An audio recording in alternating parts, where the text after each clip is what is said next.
ಪಶ್ಚಿಮ ಬಂಗಾಳದಲ್ಲಿ 91 ಲಕ್ಷ ಮಂದಿಯನ್ನ ಮತದಾರರ ಪಟ್ಟಿಯಿಂದ ಹೊರಹಾಕಿರುವುದಕ್ಕೂ ಬಿಜೆಪಿಗೂ ನಡುವೆ ಹತ್ತಿರದ ಸಂಬಂಧ ಇದೆ ಅನ್ನೋದು ಬಯಲಾಗಿದೆ. ಮೇ 11ರಂದು ಮನೋಜ್ ಕುಮಾರ್ ಅಗರ್ವಾಲ್ ಅವರನ್ನ ಸರ್ಕಾರದ ಮುಖ್ಯ ಕಾರ್ಯದರ್ಶಿಯಾಗಿ ನೇಮಕ ಮಾಡಲಾಗಿದೆ. ಇವರು ಯಾರು ಗೊತ್ತೇ? ಪಶ್ಚಿಮ ಬಂಗಾಳದ ಎಸ್ಐಆರ್ ಪ್ರಕ್ರಿಯೆಯನ್ನು ನೋಡಿಕೊಳ್ಳುವುದಕ್ಕೆ ಚುನಾವಣಾ ಆಯೋಗ ನೇಮಿಸಿದ ಅಧಿಕಾರಿ.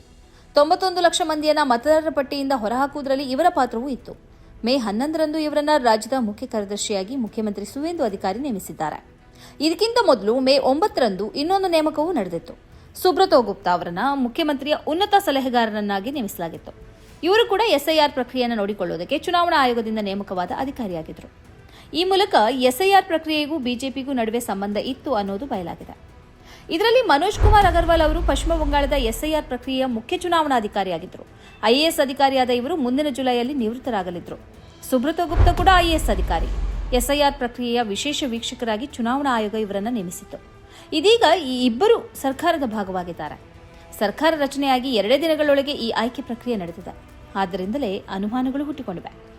91 ಲಕ್ಷ ಮಂದಿಯನ್ನ ಮತದಾರರ ಪಟ್ಟಿಯಿಂದ ಕಿತ್ತು ಹಾಕುವಲ್ಲಿ ಪ್ರಮುಖ ಪಾತ್ರ ವಹಿಸಿದ್ದ ಇಬ್ಬರು ಐಎಎಸ್ ಅಧಿಕಾರಿಗಳನ್ನ ಸರ್ಕಾರದ ಅಧಿಕಾರಿಗಳಾಗಿ ನೇಮಿಸಿರುವುದು ಚುನಾವಣಾ ಆಯೋಗದ ಪ್ರಾಮಾಣಿಕತೆಯನ್ನೇ ಪ್ರಶ್ನಿಸುವಂತಾಗಿದೆ.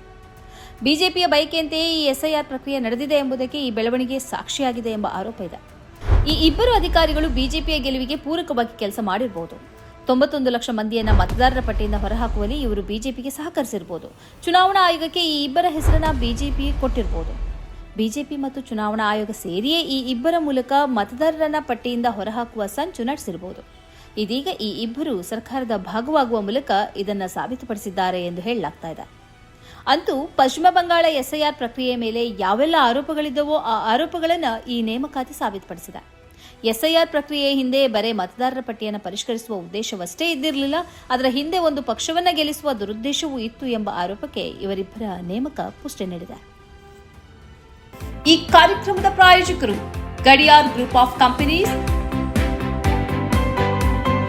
Specialised in piling and shoring, engineering consultancy, fire fighting, steel structures, real estate. Office SIT tower, silicon OSS, Dubai, UAE.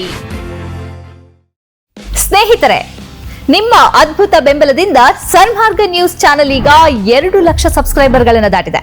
ಇದು ನಮ್ಮ ಯಶಸ್ಸಲ್ಲ, ಇದು ನಿಮ್ಮ ಯಶಸ್ಸು. ನಮ್ಮ ಮುಂದಿನ ಗುರಿ 4 ಲಕ್ಷ. ಇದು ಕಷ್ಟವಲ್ಲ. ನೀವು ಮಾಡಬೇಕಾದದ್ದು ಸಿಂಪಲ್. ನೀವು ಸನ್ಮಾರ್ಗ ನ್ಯೂಸ್ ಚಾನೆಲ್ ವಿಡಿಯೋವನ್ನ ನಿಮ್ಮ ಸ್ನೇಹಿತರಿಗೆ, ಕುಟುಂಬದವರೊಂದಿಗೆ ಹಂಚಿಕೊಳ್ಳಿ ಮತ್ತು ಅವರಲ್ಲೂ ಸಬ್ಸ್ಕ್ರೈಬ್ ಮಾಡಲು ಹೇಳಿ.